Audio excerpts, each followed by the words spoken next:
Je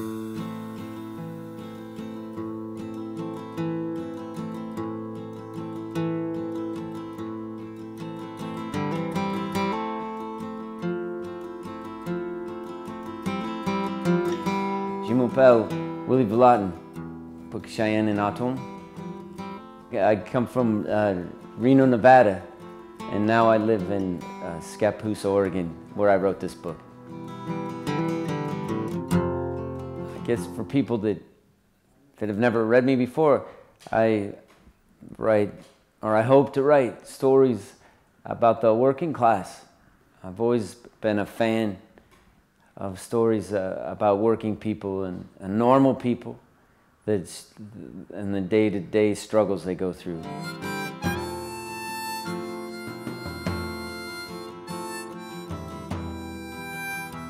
The hardest scene for me to write on, for Lean on Pete, was probably, well, a couple of them. One being, of course, Lean on Pete's death. It came out of the blue one day when I was working on it, and that was a really hard scene to write, almost more for the woman that hits him. I felt really bad for her. Another one that was hard for me to write was the relationship between Charlie and this girl he meets named Ruby. She's just a small character in the book, but I felt that she was in such trouble and going to go down such a hard path that having those two meet and then having her disappear with a kind of a questionable future, to say the least, was hard. And then I think the last scene that was really hard for me to write was the scene where, well, it was actually fun but also horrific, was a scene with Silver. Ends up letting Charlie stay in his camper, and it kind of unravels into a pretty dark situation for Charlie, and I hated putting the kid in that situation.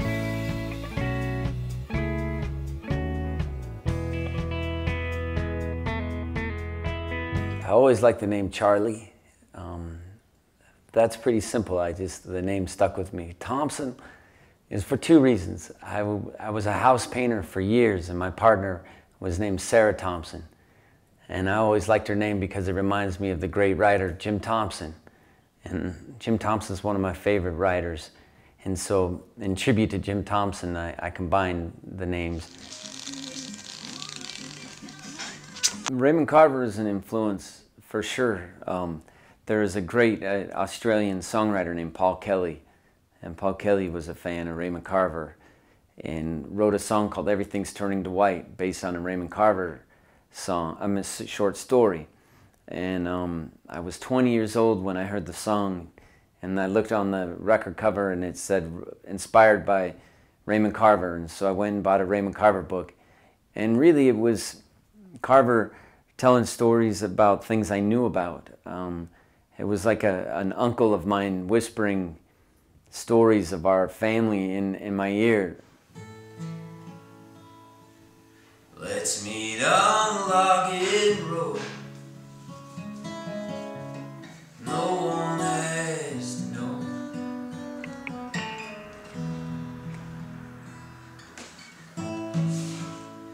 We've been fighting this for a year, but now it's clear we're meant to be. Writing songs and novels are both the same and very different. In both you want emotion. You know, for me, I love a novel that feels like it's written in blood, and those are always the best songs. The difference between the two is a novel just takes years, so you go through so many different phases, and writing a song is just like a moment in time. It's like a snapshot. I always say the same thing. When I'm writing good songs, I'm a musician. And when I'm writing good stories, I'm a writer. And when I'm writing bad songs, I'm a writer. And when I'm writing bad stories, I'm a musician. So they help each other. I think all my stories, they all live in the same apartment building. And the songs and the stories kind of intermingle. They're the same heart. They're just told from different angles. But if you want to spend your life treading on breaking ice, and I'll leave you alone. But I know that you hate it here. I loved songs so much. I believed in rock and roll more than anybody, and the power of folk songs. I always liked story songs. And I loved movies and novels, like The Count of Monte Cristo as a kid. I wanted to live inside books like that. And as I got older, I couldn't figure out how I could live inside them without going crazy, except for writing them. And so I think in a person's life, I wanted to live my life around people that liked books and liked records and liked movies and thought it was okay to live your life loving those things. And so I guess really I always wanted my books, you know, to be in a library next to all the other books, just to be a part of it, and that is enough for me in life. So that's why I started writing.